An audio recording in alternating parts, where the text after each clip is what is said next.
خصوصی کرم ہے اللہ کا۔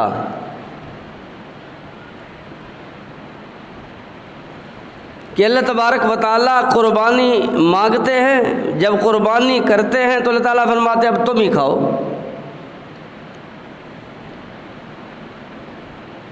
یہ میری ضرورت نہیں ہے، میں تو تمہیں دیکھ رہا تھا، آزما رہا تھا۔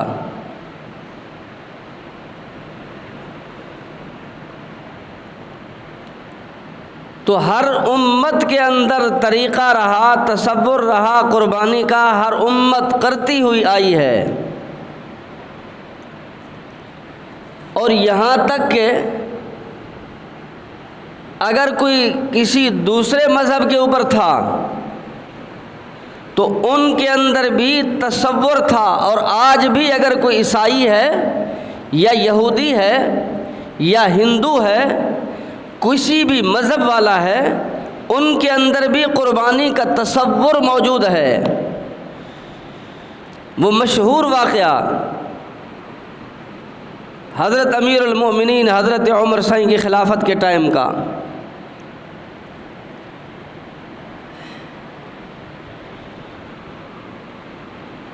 کہ جب ایک قوم ایک نوجوان لڑکی دوشیزہ اسے بنا سنوار کر اسے زیورات آراستہ کر کے اسے دلہن بنا کر اس کو ایک دریا کی بھیٹ چڑھایا جاتا تھا، اسے قربان کیا جاتا تھا۔ اس قوم کا تصور یہ تھا کہ اگر ہم یہ کریں گے، یہ قربانی دیں گے تو یہ دریا ہمیں پانی دے گا۔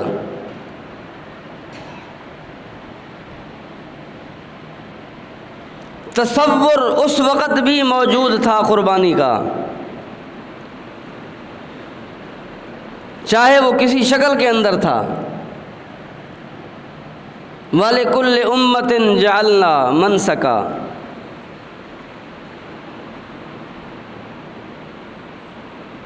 لیکن اس امت کے اندر قربانی کا تصور اور طریقہ وہ سب سے مختلف ہے۔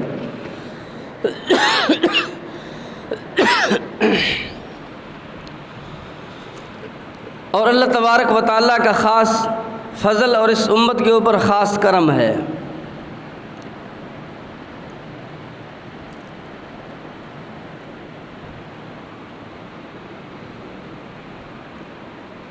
اور اس قربانی کے اوپر حکم یہ ہے اس امت کو کہ قربانی کرنی ہے جانور کی،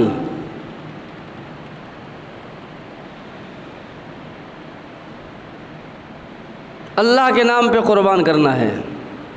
وَلِكُلِّ أُمَّةٍ جَعَلْنَا مَنْسَكًا لِيَذْكُرَ اسْمَ اللَّهِ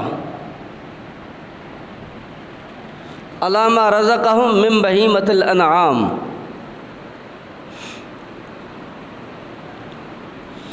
اللہ نے جو کچھ تمہیں دیا ہے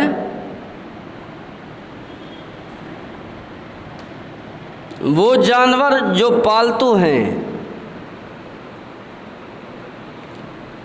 وہ قربان کرو۔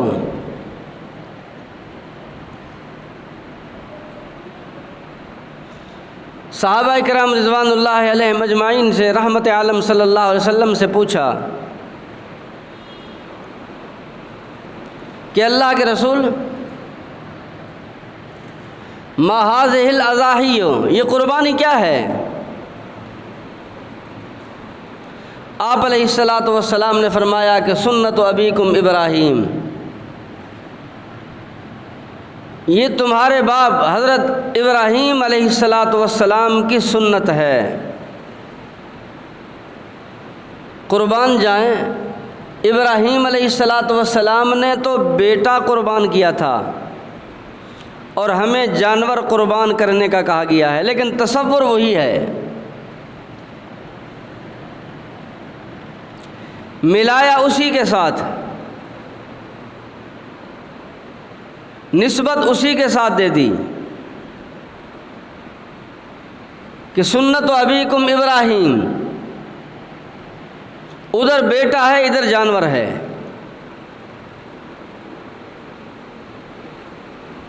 تو اللہ نے جانور قربان کرنے کا حکم دیا ہے،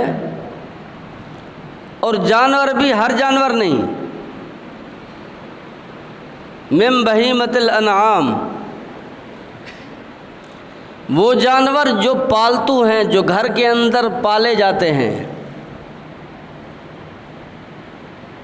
صید الانعام، شکاری جانور نہیں، جنگلی جانور نہیں، اگرچہ وہ حلال ہوں،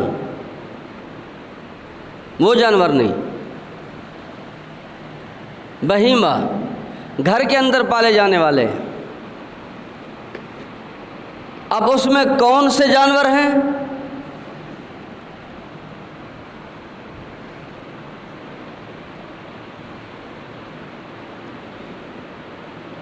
بکرا ہے، بکری ہے، دمبا، دمبی، گائے، بیل، اونٹ ہے، اونٹنی ہے، بھینس ہے، بھینسا ہے، یہ جانور ہیں۔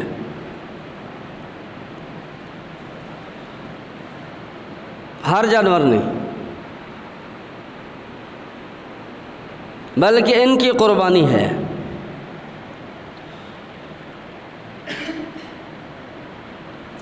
جو بکرا اور بکری، دمبا ہے یا مینڈھا ہے، وہ ایک کی قربانی ہے،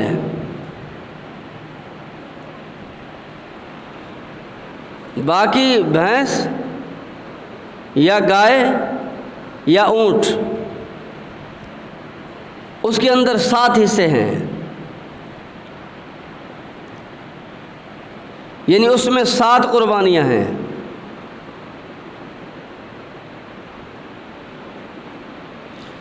بکرا 1 سال کا ہونا چاہیے، اس سے کم کی قربانی نہیں ہوگی۔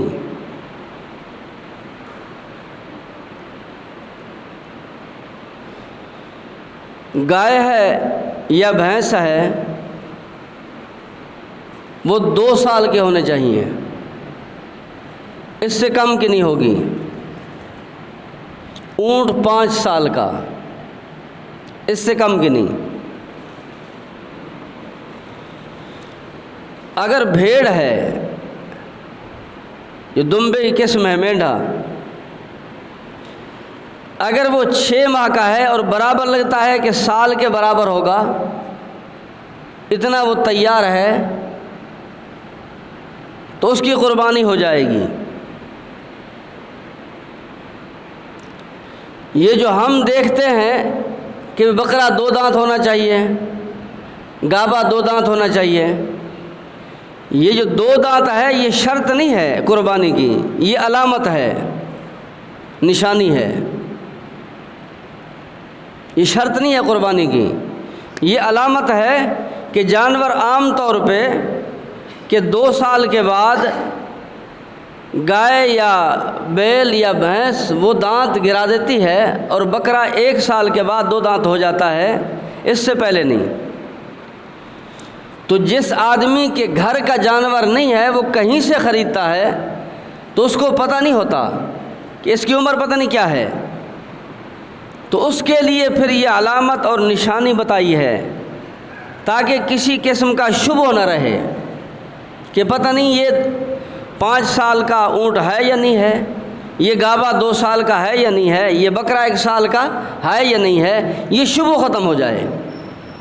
باقی اگر اپنے ہی گھر کے ہیں،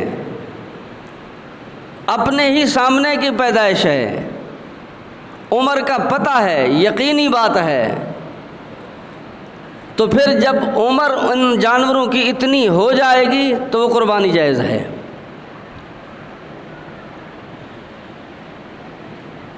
تو یہ 2 دانت یہ صرف علامت ہے۔ وَلِكُلِّ أُمَّةٍ جَعَلْنَا مَنْسَكًا لِيَذْكُرُوا اسْمَ اللَّهِ عَلَىٰ مَا رَزَقَهُم مِّن بَهِيمَةِ الْأَنْعَامِ۔ وہ جانور قربان کرنا ہے اور اس کے اوپر اللہ کا نام لینا ہے، یعنی ذبح کرنا ہے۔ اللہ کا نام لینا ہے یعنی ذبح کرنا ہے۔ اب یہ نہیں ہے کہ کچھ لوگ، کچھ افراد وہ یہ کہتے ہیں کہ ایسا کرو کہ اتنے جانور ہر سال قربان ہوتے ہیں۔ اللہ رحم فرمائے کہتے ہیں کہ شہر کے اندر یہ گندگی پھیلتی ہے،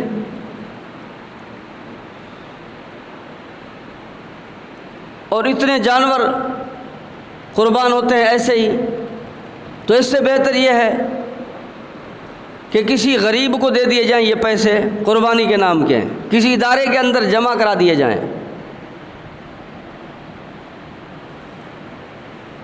تاکہ وہ کسی کے کام آ جائیں گے۔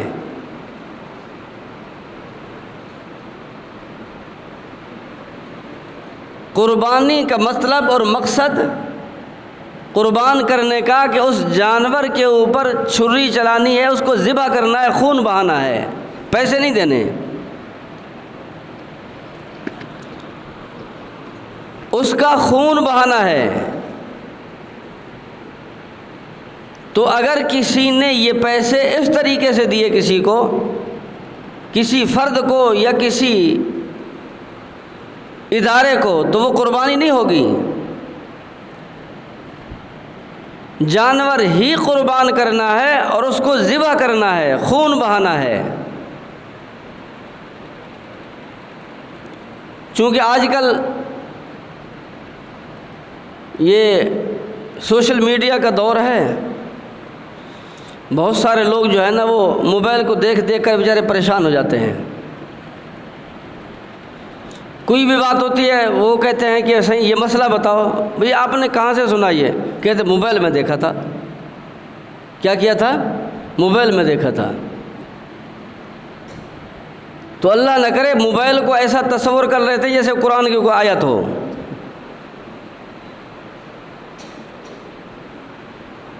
اور بھائی موبائل کے اندر تو ہر کسی نے اپنے مطلب کی چیزیں چھوڑی ہوئی ہیں۔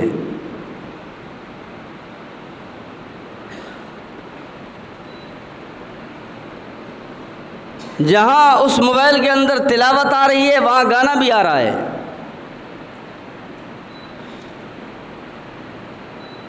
جہاں اس موبائل کے اندر بیان آپ سن رہے ہیں اسی کے اندر ناچ بھی ہو رہا ہے۔ تو موبائل کے اندر جو کچھ بھی آ رہا ہے وہ سب صحیح ہے۔ موبائل میں تو ہر کوئی اپنی مطلب کی چیزیں ڈال دیتا ہے اور آپ اس کو دیکھ کے پریشان ہو جاتے ہیں کہ موبائل کے اندر تھا۔ اور خاص طور پہ نوجوان وہ اس کا بہت شکار ہوتے ہیں ان چیزوں کا۔ موبائل کے اندر دیکھا، جو کچھ اس کے اندر دیکھا ویسے ہی شروع کر دیا۔ کچھ نوجوان اپنے موبائل کے اندر دیکھ دیکھ کے، ایک وہ موبائل میں ایک آتا ہے وہ جہلم کا ایک جاہل، وہ جس کا نام ہے کہتے انجینئر محمد علی مرزا۔ انجینئر نہیں ہے، وہ پلمبر ہے، وہ پلمبر ہے، آپ اس کو انجینئر بولتے ہیں۔ وہ جہلم کا جاہل ہے، جس نے کسی استاد سے نہیں پڑھا وہ کیا ہوگا؟ جو کوئی عالم نہیں ہے، کوئی مفتی نہیں ہے، وہ خود اس کی اپنی تحقیقیں ہیں، اپنی باتیں ہیں، تو خود اپنی تحقیقیں کرنے والا خود سے وہ گمراہ ہو سکتا ہے۔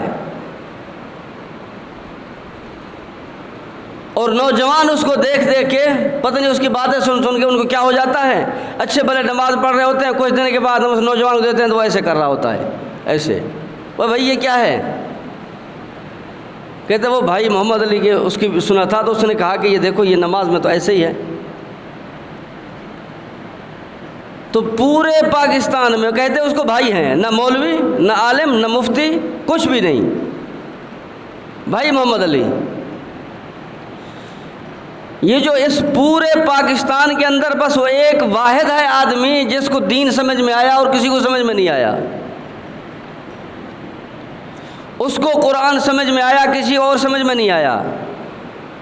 اسی ایک کو ہی بخاری سمجھ میں آئی، کسی اور کو سمجھ میں نہیں آئی. اتنے بڑے شیخ الحدیث جن کو لاکھوں کی تعداد میں حدیثیں یاد منہ زبانی، ان کو وہ حدیثیں سمجھ میں نہیں آئی. جنہوں نے 50 سال تک بخاری شریف پڑھائی ہے ان کو سمجھ میں نہیں آئی. جس نے اردو ترجمہ دیکھ کے اس نے کچھ بات کہہ دی تو وہ سمجھ میں اس کو آ گئی. اس نے اردو ترجمے کے اندر دیکھا تو وہ سمجھ میں آ گیا. کیسی عجیب بات ہے. تو یہ لوگ ہمارے دوست احباب، یہ نوجوان ان چیزوں کا بہت شکار ہوتے ہیں. تو خدا کے لیے ان چیزوں کا شکار مت ہوں. موبائل میں ہر چیز صحیح نہیں ہے. ہر کسی نے اپنے مطلب کی چیزیں ڈالی ہوئی ہیں. ہر چیز کو صحیح نہ سمجھو.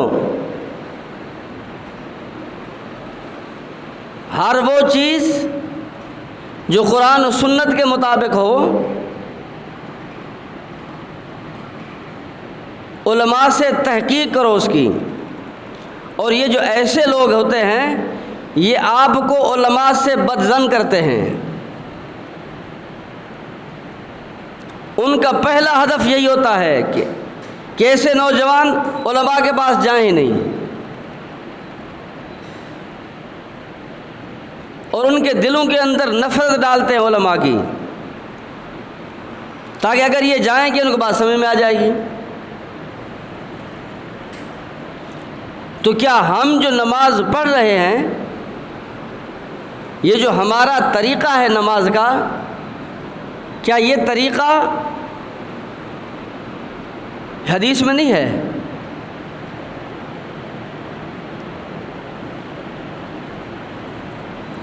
وضو سے لے کر سلام پھیرنے تک کوئی ایسا مسئلہ، کوئی ایسا رکن نہیں ہے جو ہم جس طریقے سے نماز پڑھ رہے ہیں جو حدیث میں نہ ہو. سب کچھ حدیثوں میں ہے، لیکن صرف اتنی سی بات ہے ہمیں اس حدیث کا، آپ کو اس حدیث کا پتہ نہیں ہے. وہ علماء ہی جانتے ہیں. آپ جب بھی کہیں جائیں گے تو آپ کو نکال کے دکھا دیں گے کہ دیکھو یہ ہمارا طریقہ یہ حدیث کے اندر ہے. امام ابو حنیفہ رحمہ اللہ تعالیٰ کا قول ہے مشہور. انہوں نے فرمایا کہ اگر میری بات حدیث سے ٹکرا جائے، اترکی قولی، میری بات کو چھوڑ دو، حدیث کے اوپر عمل کر لو. یعنی مطلب یہ تھا کہ میرا کوئی مسئلہ دین سے نہیں ٹکرائے گا، حدیث سے نہیں ٹکرائے گا، حدیث کے مطابق ہی ہوگا. یہ کیسے ہو سکتا ہے جی؟ آپ کو یہ تو دھوکہ دے دیتے ہیں نا، کہتے ہیں کہ یہ تو تم حنفی نماز پڑھتے ہو، ہم محمدی نماز پڑھتے ہیں. جی تم حنفی نماز پڑھتے ہو اور ہم محمدی نماز پڑھتے ہیں.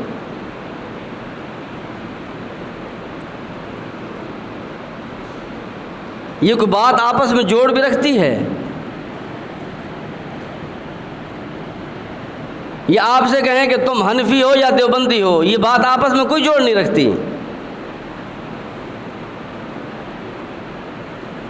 امام ابو حنیفہ کوئی نبی تو نہیں تھے نا. یہ تو کوئی کہہ سکتا ہے کہ تم عیسائی ہو یا یہودی ہو یا تم مسلمان ہو، نبی کے مقابلے میں نبی آئے گا نا. یہ تو سوال ہی غلط ہے کہ تم حنفی ہو یا محمدی ہو. دیکھو غلط طریقے سے بات کرنا اور غلط سوالات کرنا اور لوگوں کے ذہنوں کے اندر شکوک و شبہات ڈالنا،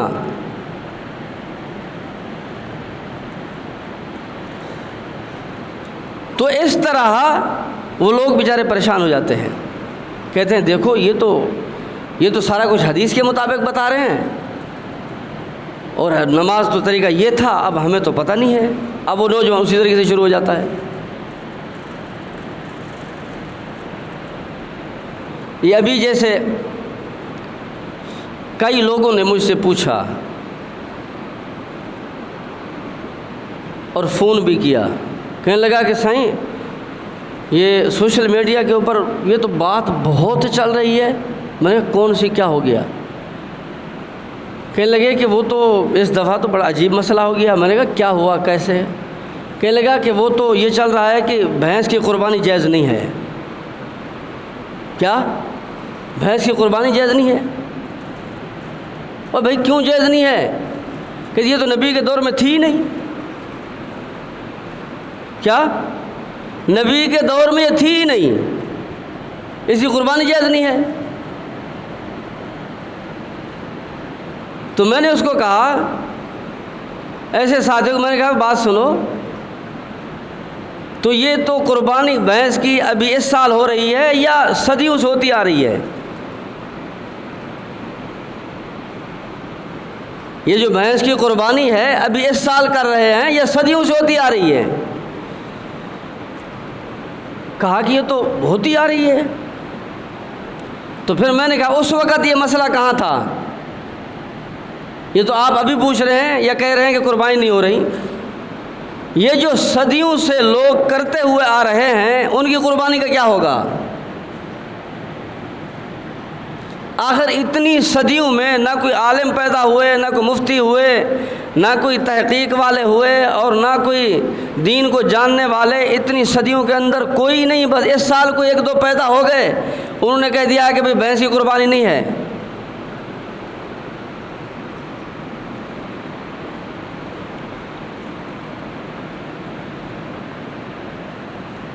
تو میں نے کہا کہ بھئی وہ آخر کیا وجہ ہے؟ کہنے لگا کہ یہ تو نبی کے دور میں تھی نہیں۔ تو پھر میں نے کہا اچھا بات ٹھیک ہے کہ بھینس ویسے حلال ہے یا نہیں ہے؟ چلو قربانی نہیں ہے، بھینس ویسے حلال ہے یا نہیں ہے؟ کیونکہ جو کہتے ہیں قربانی جس کی جائز نہیں ہے وہ بھینس کا دودھ وہ بھی پیتے ہیں، 11 مہینے گوشت اس کا وہ بھی کھاتے ہیں۔ تو کہنے لگے ویسے تو حلال ہے۔ میں نے کہا یہ تو نبی کے دور میں تھی نہیں، تو یہ حلال کیسے ہو گئی؟ اس کا تو گوشت ہی حرام ہے۔ جب اس کی قربانی نہیں ہے، پھر کہنے لگا کہ نہیں، کچھ ایسے ہوتے ہیں جانور جو حلال ہوتے ہیں لیکن قربانی نہیں ہوتی۔ تو میں نے کہا وہ کیسے؟ کہ جس طریقے سے لومڑی ہے اور اپنا کیا جنگلی جانور جس طریقے سے ہوتے ہیں، ہرن ہے، کہا کہ دیکھو وہ حلال ہے لیکن اس کی قربانی نہیں ہے ہرن کی۔ اور میں نے کہا کہ اللہ کے بندے آپ کو کس طریقے سے آپ نے سن لیا؟ میں نے کہا قرآن کریم کے اندر یہ ہے وَلِكُلِّ أُمَّةٍ جَعَلْنَا مَنْسَكًا لِيَذْكُرُوا اسْمَ اللَّهِ عَلَىٰ مَا رَزَقَهُم مِّن بَهِيمَةِ الْأَنْعَامِ۔ صید الانعام نہیں، شکاری جانور قربانی نہیں ہے، وہ تو شکاری جانور ہے۔ یہ تو پالتو جانور قربانی ہے، بھینس تو پالتو جانور ہے، شکاری تھوڑی ہے۔ وہ تو شکاری جانور قربانی، بھلے وہ حلال بھی ہو تب بھی اس کی قربانی نہیں ہے۔ تو بہیمت الانعام یا صید الانعام، اس کے اندر فرق ہے، قربانی کس کی کرنی ہوگی؟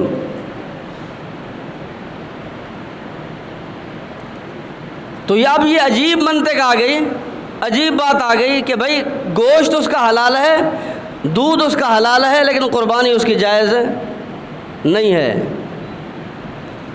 ہمارے ایک بزرگ تھے، عالم تھے، مناظر تھے،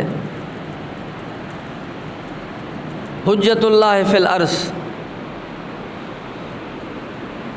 حضرت مولانا محمد امین اکاڑوی صفدر رحمہ اللہ تعالی۔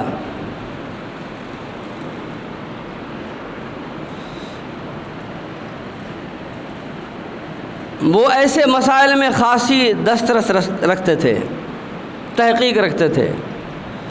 اور ان کے سمجھانے کا انداز بھی بہت پیارا ہوتا تھا۔ وہ کہنے لگے کہ ایک دفعہ پنجاب کے گاؤں کے اندر میں چلا گیا، پنجاب کے گاؤں میں، تو وہاں جلسہ ہو رہا تھا، اور اس جلسے کے اشتہارات کے عنوان سے یہ تھا کہ اہل حدیث کانفرنس، اہل حدیث کانفرنس۔ یہ انہی کے الفاظ ہیں منہ زبانی۔ کہا کہ میں نے 2-3 لڑکے لیے کالج کے، یہ عام آدمی کی بات تو یہ مانیں گے نہیں، وہ کالج کے لڑکے تھوڑا سا ضدی ٹائپ کے ہوتے ہیں، مضبوط ہوتے ہیں، ان کو بات کرنے کا طریقہ آتا ہے۔ میں نے وہ لیے، میں نے ان کو کہا، ان کو نوجوانوں کو کہا کہ میں نے کہا تم جاؤ، یہ جو مولوی صاحب جا کر تقریر کر رہا ہے نا، اس کو کہو، اس سے پوچھو کہ عربی کے اندر بھینس کو کیا کہتے ہیں۔ تو وہ آپ کو بتائے گا اور آپ اس کو لکھ لینا، وہ الفاظ جو عربی کے اندر وہ کہے کہ بھینس کا یہ نام ہے، وہ لکھ لینا۔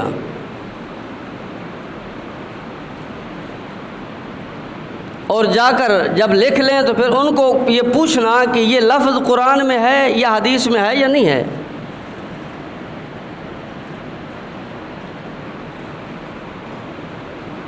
تو مولانا فرماتے ہیں میں نے ان کو کہا، وہ نوجوان چلے گئے۔ جب وہاں جا کر پہنچے تو انہوں نے مولانا سے کہا کہ مولانا کہ بھینس کو عربی کے اندر کیا کہتے ہیں؟ تو اس نے کہا کہ اس کو کہتے ہیں جاموس، جاموس۔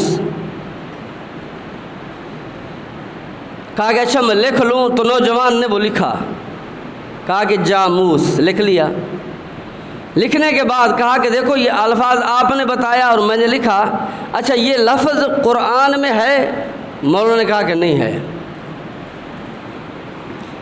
اچھا یہ حدیث میں ہے؟ کہا کہ حدیث میں بھی یہ لفظ نہیں ہے۔ تو کہا کہ پھر آپ نے یہ کہاں سے لیا ہے کہ یہ بھینس اور بھینس کا یہ لفظ، اور آپ نے یہ سمجھ لیا کہ جب قرآن میں نہیں ہے، حدیث کے اندر نہیں ہے، تو یہ بھینس کیسے حلال ہو گئی؟ چونکہ تمہارے تو 2 ہی اصول ہیں کہ اہل حدیث کے 2 اصول، اطیع اللہ و اطیع الرسول، کہ جب قرآن میں بھی نہیں ہے، حدیث کے اندر بھی نہیں ہے، تو یہ حلال کیسے ہے؟ اس کا دودھ کیسے؟ یہ ہمیں سمجھ میں نہیں آیا۔ کہا کہ ہمارے جو لوگ ہیں نا، وہ صبح کو چاہے نماز پڑھیں نہ پڑھیں ان کی مرضی ہے، لیکن چائے انہوں نے پینی ہوتی ہے، وہ صبح صبح چائے لازمی پیتے ہیں، چائے نہ پیے تو سمجھو ان کی زندگی بیکار ہے۔ وہ جیسے عید والے دن، رمضان المبارک کی عید تھی، عید الفطر والے دن، تو ایک بیٹی نے اپنے باپ سے کہا کہ ابا جان روزے تو آپ نے نہیں رکھے، چلو جو ہو گیا سو ہو گیا، اب یہ سویاں عید والے دن پکی ہیں تو روزہ تو آج بھی نہیں، تو یہ سویاں کھائیں گے؟ تو کہنے لگی بیٹے اگر عید والے دن یہ سویاں نہ کھاؤں تو میں کافر ہو جاؤں؟ عید والے دن اگر سویاں نہ کھاؤں تو میں کافر ہو جاؤں؟ یعنی قوم کا یہ تصور ہے کہ اگر عید والے دن سویاں نہیں کھائیں، روزے نہیں رکھے، کافر نہیں ہوا، اگر سویاں نہیں کھائیں نا تو کافر ہو جائے گا۔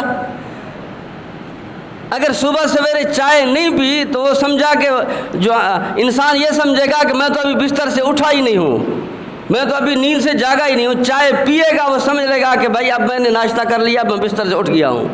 تو اب سب نے چائے پینی ہوتی ہے، اور اکثر چائے جو دودھ کی بنتی ہے وہ بھینس کا ہوتا ہے، تو یہ بھینس کا لفظ ہی قرآن میں نہیں ہے، تو یہ کہاں سے آپ نے لیا ہے کہ یہ حدیث یہ حلال ہے؟ نہ قرآن میں ہے نہ حدیث میں۔ تو وہ کہنے لگا کہ بھائی ہم نے قیاس کیا ہے، قیاس۔ کیا کیا ہے؟ قیاس کیا ہے، قیاس۔ تو نوجوان میرے پاس آیا تو میں نے اس نے مجھے آ کر کہا کہ وہ تو کہہ رہا ہے کہ مولوی صاحب ہم نے قیاس کیا ہے۔ تو میں نے کہا کہ بھائی یہ تو ان میں قیاس ہے نہیں، ان میں یا تو قرآن ہے یا حدیث ہے۔ ہمارے ہاں یہ ہے، شریعت دین کے 4 اصول ہیں۔ دین کا مسئلہ 4 چیزوں کے اندر دیکھو، سب سے پہلے قرآن ہے، نمبر 2 حدیث ہے، نمبر 3 اجماع امت ہے جس کے اوپر صحابہ کا اجماع ہو گیا، اور نمبر 4 قیاس ہے۔ یہ 4 چیزیں ہیں، ان میں سے ہی ہمارے دین کا مسئلہ ثابت ہوگا۔ حدیث، قرآن، حدیث، اجماع امت اور قیاس۔ تو مولانا کہنے لگے، پھر میں نے مسجد کا اسپیکر کھولا، میں نے کہا کہ بھائی یہ جو لوگ ہیں نا، یہ لکھا ہوا ہے اہل حدیث کانفرنس، یہ اہل حدیث نہیں ہے، یہ اہل قیاس ہیں۔ یہ غلط کہتے ہیں اپنے آپ کو اہل حدیث ہیں ہم، یہ اہل قیاس ہیں۔ تو کہا کہ دوسرا مولوی سے بیٹھا ہوا تھا اسٹیج کے اوپر، اس نے جلدی سے اسپیکر اس مولوی سے کھینچا، کہا کہ تو نے یہ کیا کر دیا؟ میں جواب دیتا ہوں، قرآن کے اندر ہے کہ بھینس حلال ہے، نہ حدیث میں ہے، میں بھینس حلال ہے میں جواب دیتا ہوں، حدیث میں ہے۔ کہا کہ بھئی حدیث میں تو لفظ ہی نہیں ہے۔ کہا کہ حدیث کے اندر ہے کہ جو جانور پنجے سے شکار کرتا ہے اور اپنے منہ سے چیر پھاڑ کر کھاتا ہے، ذیناب، چیر پھاڑ کر اپنے منہ سے کھاتا ہے، وہ جانور حرام ہے، اور جو جانور یہ نہیں کرتا تو بھینس جو ہے نہ تو پنجے سے شکار کرتی ہے نہ چیر پھاڑ کر کھاتی ہے، تو اس لیے ہم نے قیاس کیا کہ یہ حلال ہے۔ تو مولانا نے کہا کہ بھئی بات سنو، یہ تو بہت سارے ایسے ہیں جانور جو نہ پنجے سے شکار کرتے ہیں نہ چیر پھاڑ کر کھاتے ہیں، جس طریقے سے گدھا ہے، کیا ہے؟ گدھا ہے، نہ تو وہ چیر پھاڑ کر کھاتا ہے نہ اس کے پنجے سے شکار کرتے، پھر گدھا بھی حلال ہوا۔ تو اس مولوی صاحب نے کہا کہ ہاں ایک حدیث میں ہے کہ بھئی جنگلی گدھا حلال ہے۔ تو مولانا امین اکاڑی رحمۃ اللہ کہنے لگے کہ میں نے کہا کہ میں تو بھینس حلال کرانے کے چکر میں تو کہتا ہے گدھا بھی حلال ہے۔ جی جب یہ پھنس جاتے ہیں نا بھینس کو حرام کہنے والے، تو پھر تیسرا کھڑا اس نے کہا کہ میں جواب دیتا ہوں۔ وہ کھڑا اس نے کہا کہ بھئی بات یہ ہے، جانوروں کی علامتیں ہوتی ہیں،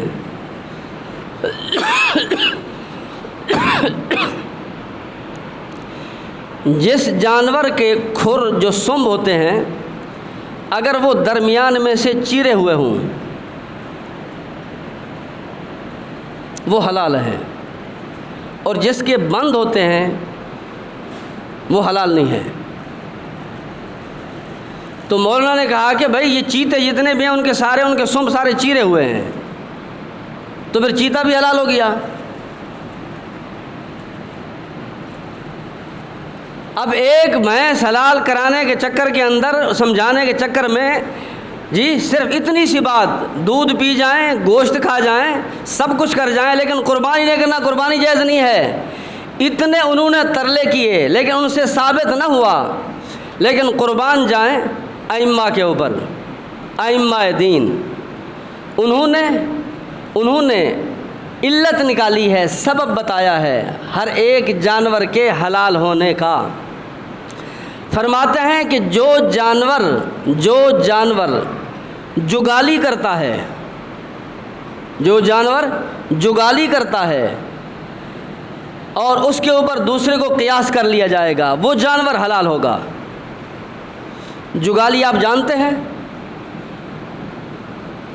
سارے نہیں جانتے، جو جانور رکھتے ہیں ان کو پتہ ہوگا، سارے نہیں جانتے۔ جگالی یہ ہوتا ہے کہ ایک دفعہ جانور نے چارہ کھا لیا، کھا کر وہ بیٹھ گیا، اب وہ کھا کر بیٹھ کر پھر وہ دوبارہ اپنے پیٹ سے واپس منہ میں لاتا ہے، پھر اس منہ کو چباتا ہے، اس کو چلاتا ہے چکی کی طرح، پھر وہ اس کو پیٹ میں ڈالتا ہے، پھر دوسرا نکالتا ہے، اس کو بولتے ہیں جگالی کرنا۔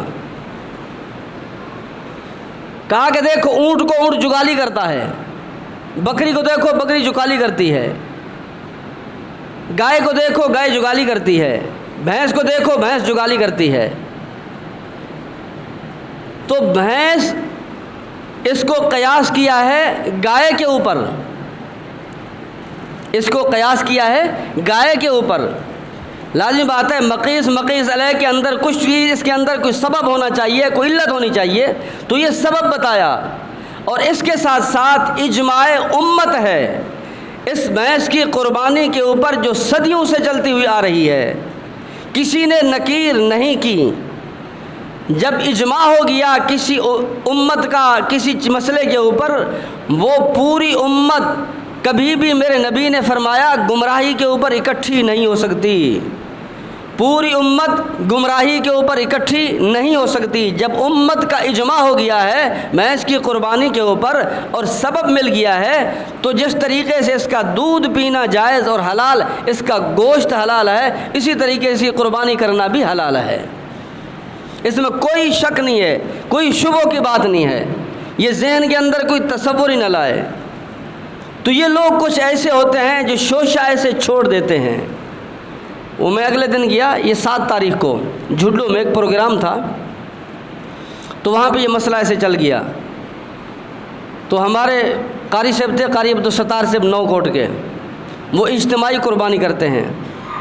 وہ کہنے لگے مولوی صاحب یہ تو باتیں ہیں ساری ایسی۔ کہا کہ ہمارے پاس جو غیر مقلد ہیں، یعنی اہل حدیث جو ہیں، جو عام طور پہ کہتے ہیں کہ بھینس کی قربانی جائز نہیں ہے، کہا کہ ہمارے نو کوٹ میں جو غیر مقلد ہیں، جو بھینس کا جو حصہ ڈالتے ہیں قربانی کے اجتماعی قربانی میں، وہ آ کر مجھے خود کہتے ہیں کہ ہمارا حصہ بھینس میں سے ڈالنا۔ وہ خود آ کر کہتے ہیں، میں انہوں کہتا ہوں بھائی تمہارا تو کسی اور کو بھینس دوں نہ دوں، تمہارے کو تو بھینس ہی کھلاؤں گا، تمہارے کو تو بھینس ہی کھلاؤں گا۔ تو یہ میڈیا کے اوپر، یہ موبائل کے اوپر دیکھ کر ایسی شکوک و شبہات کے اندر نہ چلے جائیں، ایسی باتوں کے اندر آ کر یہ سب کچھ حق اور سچ نہیں ہے۔ ہر بندہ اپنی مرضی کے مطابق ساری چیزیں ڈالتا ہے۔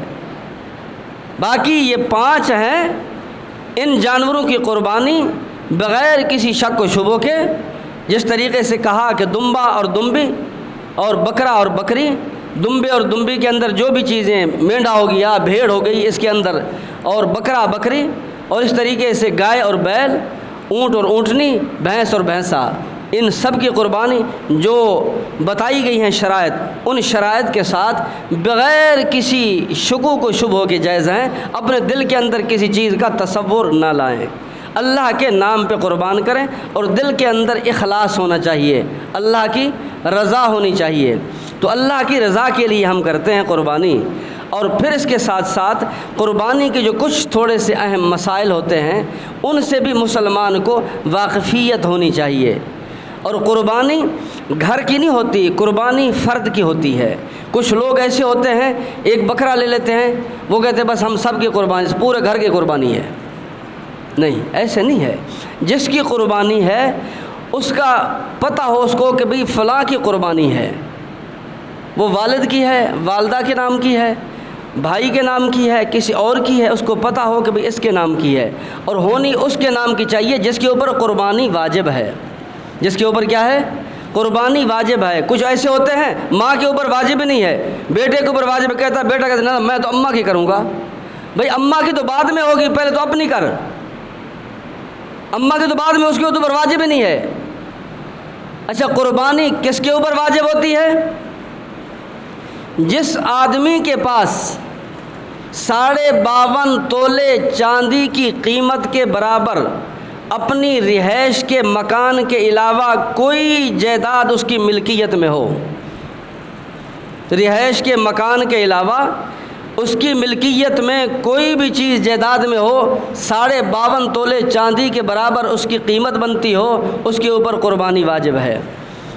یا اگر ملکیت میں کچھ نہیں ہے جائیداد میں، تو 52.5 تولے چاندی کی قیمت کے برابر اگر اس کے پاس اتنا سونا ہے، اتنے نقدی ہے، یا اتنا سامان موجود ہے جو وافر مقدار میں ہو، ضرورت سے زائد ہو سامان، چاہے وہ سامان تجارت ہو، دکان کا سامان ہو، کوئی اور گھر کے اندر سامان ہو، 52.5 تولے چاندی قیمت کے برابر جس کی قیمت بنتی ہو، اس مسلمان مرد کے اوپر، اس مسلمان عورت کے اوپر، اس مسلمان بالغ بچے کے اوپر، اس مسلمان بالغ بچی کے اوپر، چاہے شادی شدہ ہے یا نہیں ہے، اس کے اوپر قربانی واجب ہے۔ اگر کوئی آدمی صاحب نصاب ہے لیکن اس کے پاس ان وقتوں کے اندر 3 دن میں اس کے پاس اپنے پیسے نہیں ہیں، تو وہ ادھار لے کر بھی قربانی کرے، قرض لے کر بھی قربانی کرے، قربانی اس کے اوپر واجب ہے۔ کوئی کہتے ہیں قرض لے کر کیسے قربانی ہوگی، اور کام بھی تو بہت سارے ہو جاتے ہیں جی۔ اگر بیٹی کے جہیز کے لیے پیسہ رکھا ہے، اس کے اوپر بھی قربانی واجب ہے آپ کے اوپر. آپ سمجھو یہ تو بیٹی کے جہیز کا نکال دیا تھا. کچھ لوگ ہوتے کہتے ہیں ہم نے عمرے کے لیے نکال دیا ہے, کچھ کہتے ہیں ہم نے حج کے لیے نکال دیا ہے. ان سب کے اوپر قربانی واجب ہوگی, چاہے نکال کے علیحدہ رکھ دیا ہو, قربانی واجب ہوگی. تو جب تک وہ بیٹی کی جہیز میں وہ سامان اس کی ملکیت میں نہیں جائے گا, وہ تو فی الحال تو تمہارے پاس ہی ہے نا. جب تک حج پہ نہیں جائیں گے وہ تو آپ کے پاس, جب حج میں چلے جائے خرچ ہو کے معاملہ ختم. اب تو پڑے ہیں نا, تو قربانی واجب ہوگی, قربانی کرنی ہے. یہ تھوڑے تھوڑے سے بہانے کے اوپر ایسے نہیں. اگر بکرا نہیں کر سکتے تو حصہ ڈال دیں. اور حصے کے اندر بھی دیکھنا چاہیے خاص طور پہ جہاں حصہ ڈالیں ان کا پتہ ہونا چاہیے کہ کون کون لوگ ہیں, کس طرح کے لوگ ہیں اس حصے کے اندر, اور کیسا آدمی ہے, ان کی نیت کیا ہے. ان تمام چیزوں کی اگر کسی ایک کی نیت کے اندر بھی فطور ہوگا تو سبھی قربانی آگے پیچھے ہو جائے گی. اخلاص نیت, اللہ کے رضا ہونا اس کے لیے لازمی ہے. اور قربانی کرنے والے کے لیے بھی حقوق ہیں. جو جانور ذبح کرتے ہیں ان کے لیے بھی حقوق ہیں. جانور جو ذبح ہوتا ہے جانور, اس کے بھی حقوق ہیں. عام طور پہ ایسے حالات کے اندر دیکھا نہیں جاتا, بس لگڑ بگڑ کرتے ہیں, کہتے جلدی کرو اور جان چھڑاؤ, بس ہم نے ٹائم دیا ہوا ہے. ایسے نہیں کرنا چاہیے. حضور صلی اللہ علیہ وسلم نے ہر چیز کے حقوق بتائے ہیں. فرمایا کہ اپنے آلہ ذبح کرنے کا چھری اس کو تیز کرو ذبح کرنے سے پہلے. جانور کو کھلا پلا دو, پانی پلاؤ اسے. ایک جانور کو دوسرے جانور کے سامنے ذبح نہ کرو. یہ صرف یہ نہیں ہے کہ ہمارے اوپر اثر پڑتا ہے, جانور کے اوپر بھی اثر پڑتا ہے. حقوق ہیں اس کے. اور پھر جس وقت اس کو ذبح کر دو اس کو ٹھنڈا ہونے دو. اس کے اوپر زور دے کے اس کی روح نہ نکالو. روح بڑی سخت ہے. جانور کے حقوق ہیں. اور جو قربانی کرتے ہیں وہ ساتھ کھڑے ہونے چاہیے. اور اگر کوئی ایسے کرتا ہے اور کچھ ایسے جگہ جلدی اس کی نکل جائے, وہ نرخے کے اندر وہ چھرا گھونپتے ہیں کہ جلدی سے نکلے روح, کہ ہم اس کو جلدی سے کھال اتارنا شروع کر دیتے ہیں. نہیں, غلط بات ہے. نا انصافی ظلم نہ کرو. جانور ہے, وہ بولتا کچھ نہیں ہے, روح تو ہے نا اس کے اندر. روح کس طریقے سے نکلتی ہے, ایک انسان ہو یا حیوان ہو, وہ جس سے نکل رہی ہے اس کو پتہ ہوتا ہے. تو کیوں ایسے ایک چند لمحے کے لیے, چند ٹکوں کے لیے, ایک بکرا زیادہ ذبح کرنے کے لیے, ہونے کے لیے, اور اس طریقے سے جانور کے اوپر ظلم کرنا ناجائز ہے. اس طریقے سے نہ کرو, ٹھیک ہے. اور اس کے ساتھ ساتھ قربانی کر کے, قربانی کے حصے 3 حصے گوشت کے ہوتے ہیں. رشتہ داروں کا, عزیز و اقارب کا, اور غریبوں کا اپنا. جو رشتہ داروں کا ہوتا ہے وہ چاہے رشتہ دار نے قربانی کی ہے تب بھی اس کو دو, جس نے نہیں کی اس کو بھی دو. کچھ لوگ ہوتے وقت رشتہ دار اس نے تو کی ہے, تو رشتہ داروں میں یہ نہیں ہے کہ بھی اس نے کی ہے اس لیے اس کو نہیں دے رہے. نہیں, رشتہ داروں کو اس لیے تاکہ آپس کے اندر محبت بڑھے, صلہ رحمی ہو, ایک دوسرے کے قریب ہوں, ایک دوسرے کے خیال کریں. رشتہ داروں کا حق اس لیے رکھا ہے, اس لیے نہیں رکھا کہ وہ غریب ہے. اگر وہ غریب ہوتا تو غریبوں کی صف میں آ جاتا ہے. جس نے نہیں کی وہ غریبوں کی صف میں ہے, جس نے کی ہے وہ رشتہ داروں کی صف میں. رشتہ دار کو ویسے ہی دینے ہیں, اگر اس نے کی ہے تب بھی, نہیں کی تب بھی. اور جو غریب ہیں وہ غریبوں تک پہنچائیں. قربانی کرنا واجب, گوشت تقسیم کرنا سنت. اگر کوئی غیر مسلم آ جاتا ہے گوشت لینے کے لیے, اگر آپ کے پاس آ گیا تنگ کر رہا ہے, تو کچھ نہ کچھ اس کو آپ گوشت دے سکتے ہیں. غیر مسلم اس کے گھر میں نہیں پہنچائیں. کچھ لوگ ایسے ہوتے ہیں وہ دوستی کا حق ادا کرتے ہیں جی, وہ گھروں تک جا کر پہنچاتے ہیں. اگر آ جائے تو فبیہا دے دیں, اگر نہیں تو پہنچانا نہیں چاہیے, دے سکتے ہیں. اس لیے کہ تقسیم کرنا گوشت جو ہے وہ سنت ہے, واجب نہیں ہے. تو بہرحال اور بھی اسی طریقے سے جو جانور کے مسائل ہیں ان کے متعلقات ہیں, ان کو تھوڑا سا معلومات مسلمان کو ہونا چاہیے, کس طرح کا جانور ہو اور کیسے ہو. اور سب سے بات بڑی یہ ہے کہ اللہ کے رضا کے لیے ہو. یہ آپ علیہ الصلاۃ والسلام نے, صحابہ کرام نے پوچھا حضور صلی اللہ علیہ وسلم سے, اللہ کے رسول کہ یہ قربانی کیا ہے؟ آپ نے فرمایا سنت ابیکم ابراہیم, تمہارے باپ ابراہیم السلام کی سنت ہے. اللہ کے رسول ہمارے لیے کیا ہوگا اس میں, ہم جو قربان کریں گے؟ فرمایا کہ ایک بال کے بدلے میں ایک نیکی ہے. جانور کے کھال کے اوپر کتنے بال ہوتے ہیں دیکھو. پہلا قطرہ قربانی کے جانور کا خون کا زمین کے اوپر گرتا ہے, خداوند قدوس قبول فرما لیتے ہیں. اور یہ قربانی کا جانور کل تمہارے لیے سواری کے کام آئے گا. خوبصورت ہو, اچھا ہو, جو دل کو لگے۔ لن تنالوا البر حتی تنفقوا مما تحبون، اس وقت تک تم ہرگز نیکی حاصل نہیں کر سکتے جب تک کہ محبوب چیز، پسندیدہ چیز اللہ کے نام پہ قربان نہیں کرو گے۔ وہ چیز جو دل پہ لگے، دل کو ٹھکے، وہ قربان کرو۔ اللہ ہم سب کو عمل کی توفیق عطا فرمائے۔ وآخر دعوانا الحمدللہ رب العالمین۔